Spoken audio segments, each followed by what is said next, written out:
Hey, welcome back to the Los Angeles Premier Challenge number 2 at Next Gen Games in sunny Los Angeles, hosted by Pokemon Labs. We are getting right into this battle between Nathaniel Christmas and Brian Chavez in top 4. Yeah. So Brian on the left having that Mimikyu, Tapu Lele, Metagross, Mandibuzz, Tapu Fini, and Arcanine. And on the right we have Nathan with Marowak, Snorlax, Porygon 2s, Tapu Fini, Ninetales, and Arcanine. So I think Nathan's team is a very kind of standard team that you'll see a lot. I did battle it earlier today, and I am not sorry to admit that I did lose against it. It was a very fun team. Nathan played it very well. And I think Brian's team, some interesting choices on there. I think that Mimikyu and the Mandibuzz especially, not two Pokemon that you'll see on the same team. Yeah, he's got a lot of synergy between Fini and Mandibuzz and Lele and Metagross, but almost a little limiting because they depend on each other so much. The Mimikyu is an interesting choice since this isn't too Trick Room oriented of a team, but you do have the Fini, you do have the Metagross. You know, it works. Well, I think on Brian's side, that Metagross, earlier in the season, you did see a lot of Metagross being paired up with Pokemon that can learn Bulldoze to have that weakness policy sort of strategy. So kind of interesting to see what they might bring to this, because I personally like Metagross. I wish that I could run it in a way that wasn't so fragile. So super interesting to see what they're going to bring for this first match, and we're going to have connection issues.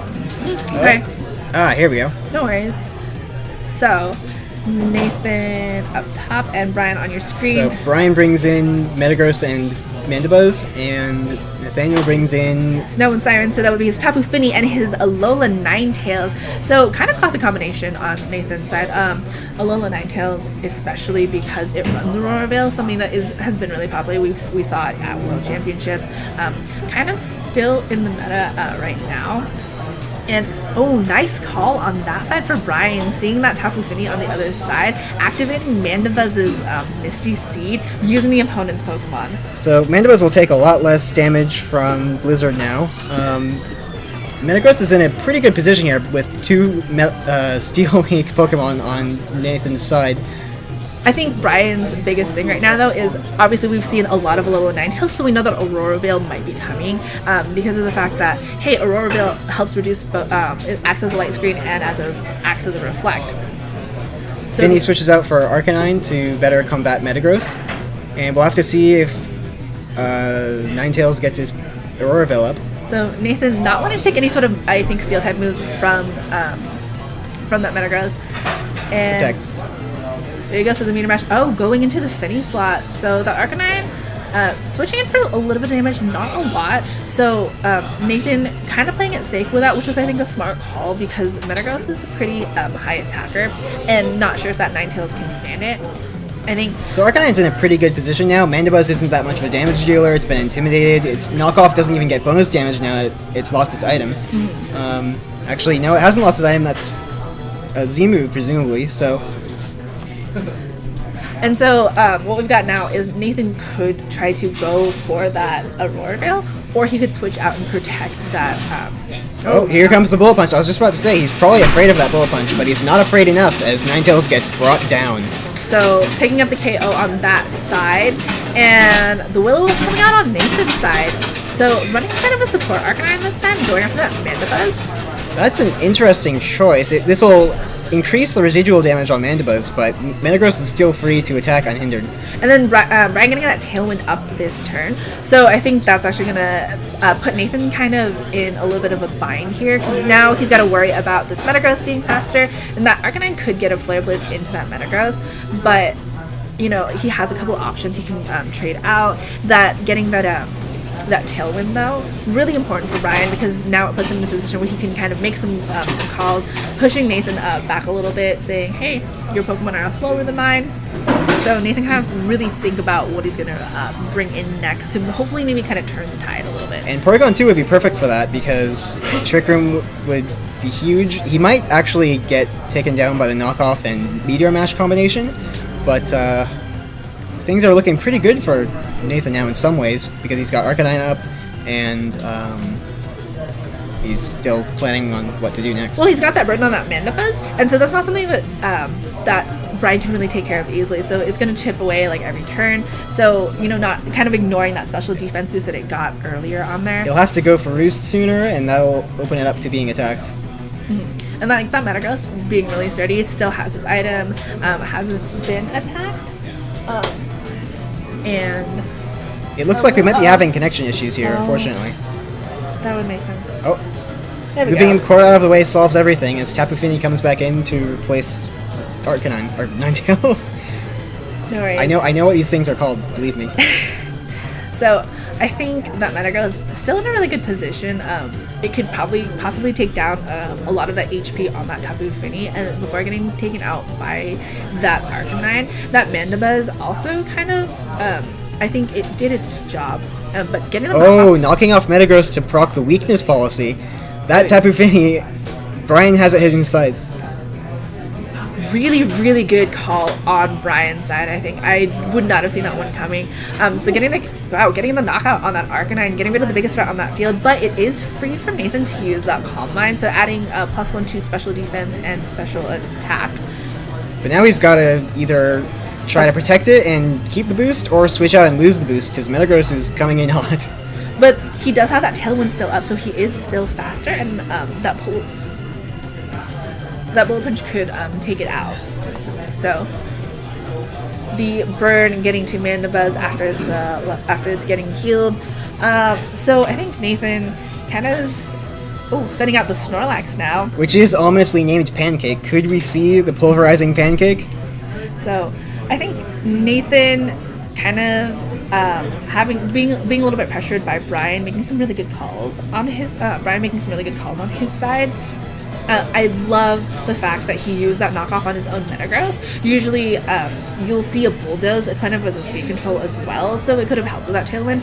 But I think kind of playing into that. When you think about it, he even managed to take advantage of the burn to do as little damage to Metagross as possible. So going for the knockoff, getting rid of Snorlax's the berry. Yeah, so gonna be harder now. Possibly having used Belly Drum, it's gonna be harder now to like get some attack from that. So Scald coming in to the Metagross. There we go. No burns thanks to Misty Terrain, but High Horsepower comes in to finish the job.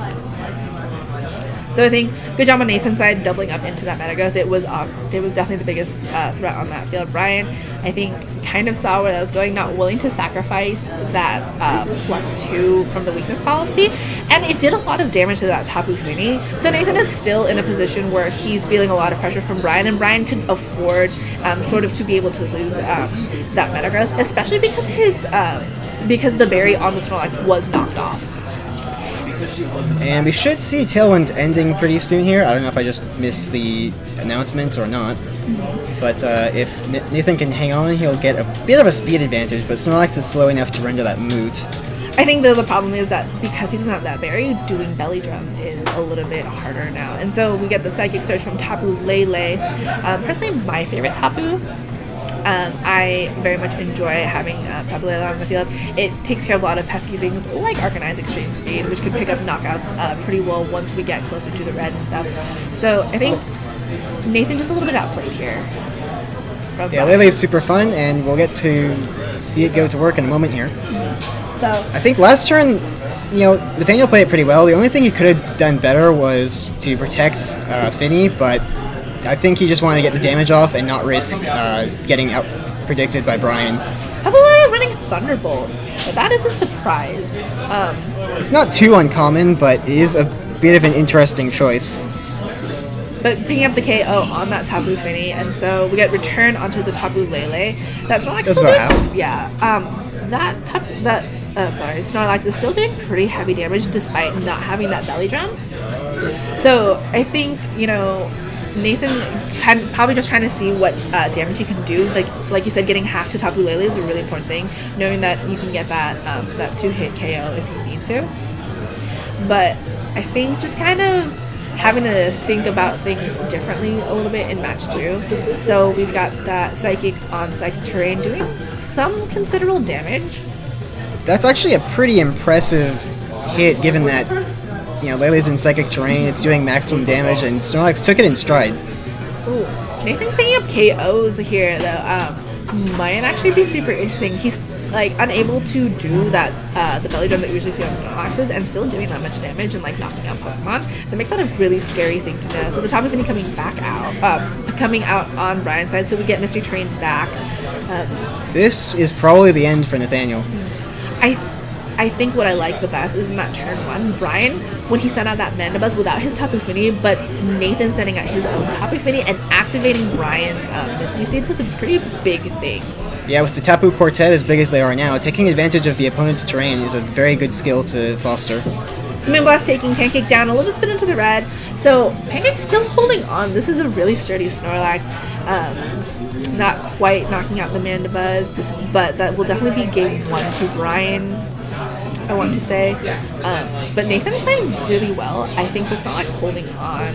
Like, Snorlax are mostly built super bulky, but I'm not entirely... I think Brian just did some really good things. Like, he knows exactly when to activate that weakness policy. He let that Metagross go when he needed to. Didn't switch in to give, like, a free 2 hits on that double up. For game 2, we could see the Tricker mode from Nathaniel, because Mimikyu didn't come out for Brian, so it's, if he doesn't feel comfortable bringing Mimikyu, this could just be wide open for Nathan to take advantage of. I think what hurt Nathan too, though, was that it was hard for him to get Aurora Veil up. Like, he saw that Metagross and he was scared for it, so he protected his Ninetales. And so I think getting Aurora Veil up might make a world of difference for Nathan in this next match if he decides to run with it. Oh, absolutely. If he had switched to that turn and discovered the Bullet Punch, he might have been able to focus down Metagross and get up, but we'll just have to see what happens in this next game.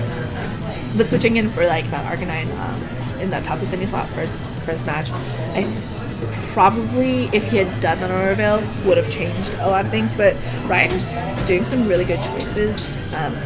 I still love that he had that Mandibuzz out for Nathan's Tapu Fini. It was a really smart call. I know if I had seen that, I would have just been like, oh, this is very frustrating. And I think it might have thrown Nathaniel off a little bit. Because it is one of those things where you're just like, oh, I was not expecting that for, like, my own Pokemon. Yeah, Mandibuzz is a Pokemon that it doesn't do a whole lot of damage at all, but if it gets its special defense boost, it just stays there the entire game and messes you up. So now we see that classic lead from Ryan with the Tapu Fini and the Mandibuzz against Nathan's Arcanine and the Ninetales. So hopefully, I think Nathan is trying to get that Aurora Veil up this turn. We will see that Misty Terrain and that Misty Seed activate on Brian's side. Arcanine getting that Intimidate for both Pokemon. Interesting lead, I think, on Nathan's side. Really good, kind of switching it up. He was prepared for the Metagross this time around, that's for sure. Not wanting to have that double weakness on his side again. So hope we might be seeing a Tailwind first turn here from Ryan, just to kind of help set up the rest of his team. Yeah, there's not a whole lot he can do to take out Ninetales, because it pretty much has that Aurora Veil guaranteed. It's the fastest Pokemon on the field. Really, all Brian can do is try to put himself in a good situation for the next few turns. I think that Arcanine kind of keeping an eye on that Tapu Fini. So that Tapu Fini running Muddy Water could really do a lot of damage to that Arcanine, and that might be something that Nathan wants to save for later against any Pokemon that Ryan has in the back. So no switch-ins. And we see the Aurora Veil goes up. That'll give Arcanine a bit of an easier time staying on the field with... Oh, Wild Charge comes out to Mandibuzz. That does almost half, but not enough. But I think Nathan can probably breathe a little bit easier, just kind of saying, okay, cool, Aurora Veil's up, I can take a little bit more hits that I couldn't last round. Brian getting that Calm Mind off, so not feeling extremely threatened by anything on Nathan's side, knowing he can't prevent that Aurora Veil. Yeah, this was quite an eventful turn. The Arcanine revealing Wild Charge was big because that threatens Fini, but we've also got Tailwind, so Fini's also faster. So it'll be interesting to see who switches and whose resolve holds. And I think it's a good turn for both of them, just because they both got up the things that they needed to. Nathan getting up the Aurora Veil, and then Brian getting that Tailwind, which is going to be big for him.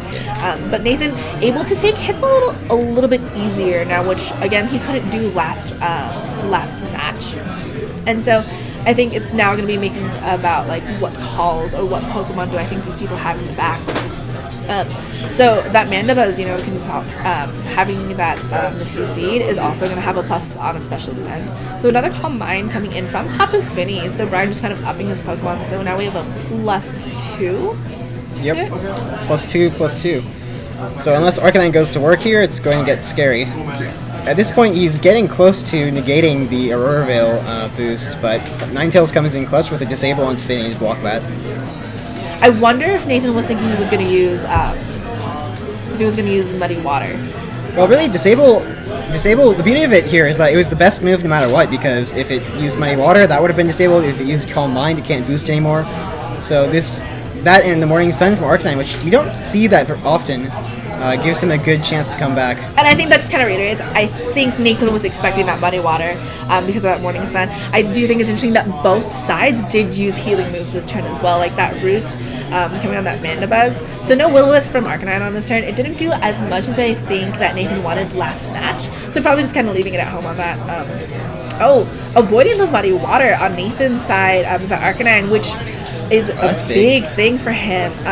The Mandibuzz coming into the knockoff on Snow. Revealing the Light Clay, so Brian now knows how long that Aurora Veil is going to last. Light Clay boosts the duration from 5 turns to 8 turns. So Blizzard connecting with both Pokemon, not doing a lot of damage on either of them. Arcanine going into the Tapu Fini, I think very scared by those pluses on that. But Nathan's Arcanine dodging that Muddy Water this turn, big thing for Nathan. His Arcanine is still on the field, it's still in the green, it can do a lot of damage next turn. Snow that Aurora Ninetales going for that Blizzard on both of them. I think probably hoping to crit on that Mandibuzz. So all damage is good damage, I say. So I think sorry. it's still pretty slow in the uptake on a couple of turns. I think now that we're seeing everybody kind of where they are, where they want to be in stats, we're going to see a little bit more attack moves. The Moonblast coming in onto that Ninetales, going to get rid of it, hopefully. Oh. It survived. So that's a testament to the power of Aurora Veil, because +2 Finny Moonblast is a very strong attack. So we've got Blizzard coming out again. Oh, wow. Almost picking up the KO on Mandibuzz. Good. After the critical hit, too. Finny finally goes down to Arcanine's Wild Charge. Oh, no. Okay, I spoke too soon. So I think it's very interesting that we didn't see any knockouts this turn. Especially, like you said, with that +2 special attack to that Tapu Fini against the Ninetales, especially on Misty Terrain as well. And the Mandibuzz still holding on, from that Blizzard, even after the critical hit. That just shows a lot to how Brian has built this Mandibuzz. The Arcanine not getting the KO on the Tapu Fini as well. That was pretty big, but Brian's Tailwind has expired now, and while Aurora Veil still is up. So he's on the back foot a bit, because Arcanine should be faster than Tapu Fini, and it's ready to go for the kill. Wanted to say that Mandibuzz probably for later. Knockout. So, Arcanine on Brian's side as well, getting the Intimidate onto Nathan's Arcanine, which will probably help later for any Pokemon he might have in the back. I think we're hoping for that Metagross to come back out again. Saving that Mandibuzz from the Blizzard from Nathan's Ninetales. Tapu Fini's still not going down after that Watch Head. That Intimidate on Brian's side really helping. Excuse me. Muddy Water comes in, and we'll have to see if Arcanine can take that. I don't think it can. Oh, double knockout on Brian's side. That's big for Nathan. And it's going to put him in a lot of pressure now. But Aurora is still... Is it still up? I think it is. We got the Hail Stopping and the Misty Terrain going, so with the Light Clay boost, Aurora Veil should still have 3 more turns. So Pancake, the Snorlax coming out again. Very, very bulky Snorlax that we saw last match, and we got that Tapu Fini. So Tapu Fini and Tapu Fini. I think Brian sending out that Arcanine when he did was a very smart call, because Nathan's Arcanine was intimidated and wasn't able to really hit Tapu Fini for as much as it could have. Yeah, that was a big turn, because he's still got that +2 Tapu Fini out here. Not for much longer, but he can still take a nice chunk out of Nathan's Tapu Fini, and maybe even get a special attack drop. And we still don't know Brian's last Pokemon, but if it is that Metagross, then that Tapu Fini on Nathan's side is really threatened by that Bullet Punch. And we've still got the weakness policy, so we don't have the activation from Mandibuzz anymore. But it might not. If Metagross can take a high horsepower, when and if it comes in, it could take Snorlax on pretty well. So Nathan using his own Calm Mind to up his Tapu Fini. That Wild Charge doing considerable damage to Nathan's Tapu Fini.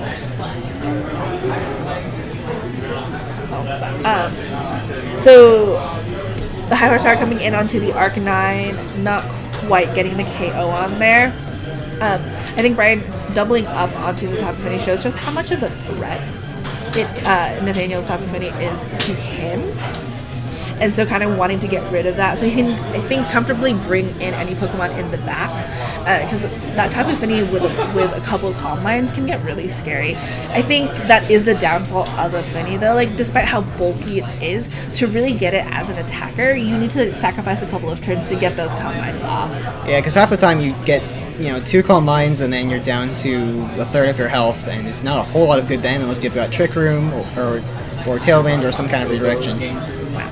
So Brian doubling up into that Tapu Fini, leaving Nathan to finally pick up that KO on that Arcanine. Interesting choice. I think it was really risky for Brian to double up into that Tapu Fini this round, which, paid off for Nathan when he protected that, so he did get that knockout. Excuse me. So we've got Tapu Lele coming in from Brian's side to reinforce its sibling. So no Metagross. Yeah, no Metagross. We still actually have Mandibuzz in the back, should Brian choose to use it. So, and we did see, though, last match, Tapu Lele on Psychic Terrain with Psychic didn't do as much damage to that Snorlax as we thought it was going to do. So Nathan's still possibly in a really good place to kind of bring this back. There is no knockout that we've had from a Mandibuzz on here, so Nathan's Snorlax still does have that berry. Yeah, so if he can protect his Fini, we have a Z move coming in. What's it going to be? It's Tapu Lele's Shattered Psyche. So this is probably gunning to take out that Snorlax. Or just break through Fini's Protect.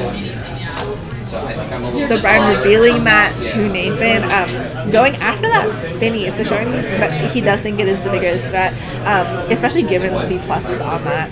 So not it survives thanks to Calm Mind. Did it have 1 Calm Mind or 2? It had 1. That's impressive.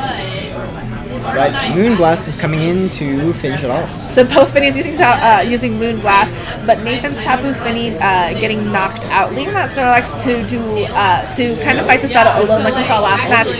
But like we saw last match, that Snorlax does a lot of attack even without the belly jump. Yeah, Aurora Veil has finally worn off. So with Mandibuzz's knockoff and Tapu Lele's Psychic, I think this is closed up for Brian. I think it might take a little bit of work though on Brian's side to do that, because that Snorlax takes a lot of really heavy hits, and that Mandibuzz we haven't really seen. Just barely avoids proccing the berry, so Mandibuzz can knock it off next turn. So Mandibuzz going for the Roost, so Brian kind of hoping for like a long game here, kind of remembering what had happened, I think, last match. So the return going into the Mandibuzz. So really smart choice of Brian to protect his Mandibuzz this turn by using Roost. And that Tapu Lele was free to get off that hit, and Nathan's Snorlax is going to have to do like double the work now on this. So smart calls on Brian's side right here. So this is a bit interesting because really, if he wants to get the knockoff, Tapu Lele has to protect, because otherwise he'll proc the berry like he's apparently about to do. Or Psychic? Nope, not quite enough to KO. Here comes the berry. So Snorlax chows down on that Figgy berry, and Mandibuzz goes for another Roost. Well, so like that makes it hard, because I think Nathan, usually with Snorlaxes you really want to run the belly jump so you can start getting a lot of like hits off. So return going into the Tapu Lele. Wow, that was a big hit. But with the amount of damage coming from this, I'm not even sure it's belly drum. It might be Curse. We haven't seen it yet. But that Snorlax, even without those plus attacks to it, did really well. So Brian getting the critical hit against Nathan's Snorlax, getting the KO and the second game. So the round goes to Brian. And we've got a clean 2-0 from Brian against Nathaniel, and we're moving on to the finals, correct? Brian did really, really well, though. He made some really fantastic calls. He did great in that second match, changing up his leads and kind of protecting himself differently. That Metagross not coming in didn't even really matter, and those 2 Tapus on there, I think, really, really helped his playstyle. Yeah, leaving behind Metagross proved to be a good choice, because it was just one less Pokemon to take heavy damage from high horsepower. Cool. So we'll see you guys back here for the finals in a little bit. Thank you.